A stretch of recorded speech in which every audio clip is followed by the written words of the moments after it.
Because although we are in the depths of the British Library, this may be the only time that we can actually make this much noise in a library. So I'm your host, my name is Charlie Dark, I'm creative director of the project. So I'm going to ask you again, let's not have kind of some polite BBC noise, but let's have some real kind of enjoyment like we're about to start.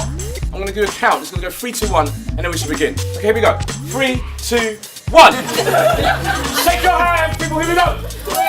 I will say the words 1, 2, 3, you say the words away, here we go. 1, 2, 3. Ladies and gentlemen, put your hands together for great. I'm a consultant on this Chaucer Fast Forward project, which means I introduce the whole Canterbury Tales to the participants, to the young people, and inspire them to create their own contemporary versions. And I also sort of help some of the poet leaders to sort of come up with ideas behind the scenes.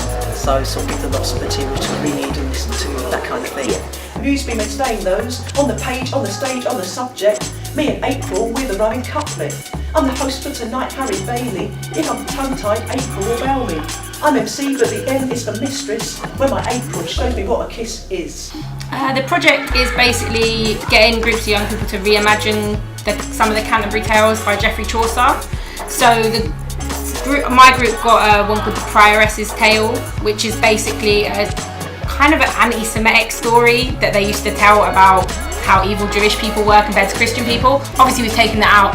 The general vibe of it is that it's about a young boy who walks to school, and on the way to school he gets his throat cut, but he's singing a Christian kind of hymn, and because he's so full of faith, he keeps singing after he dies.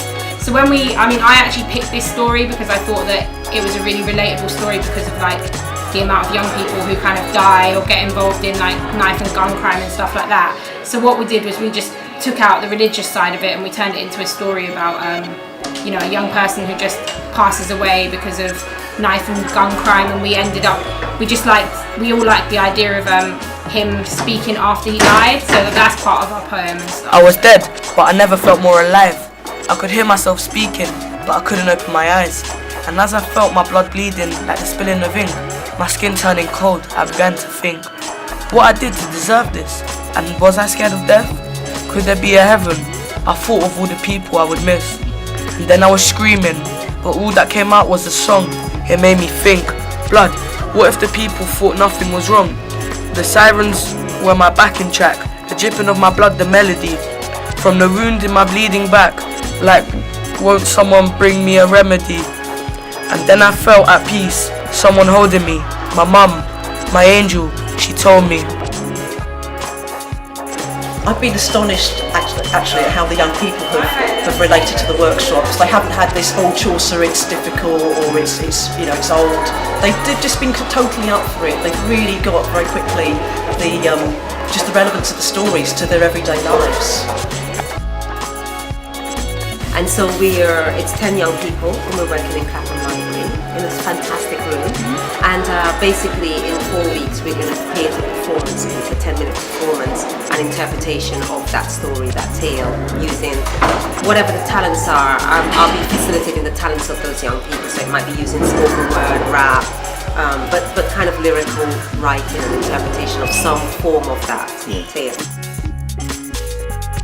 Basically, this project is called Chaucer Fast Forward, and in a nutshell, it's just basically taking some of the tales from the Canterbury Tales and kind of jazzing them up a bit, making them contemporary, having them recited by contemporary voices, and unity is strength. Our hearts beat as one, and the sooner we know it, the sooner we've won. It's poetry.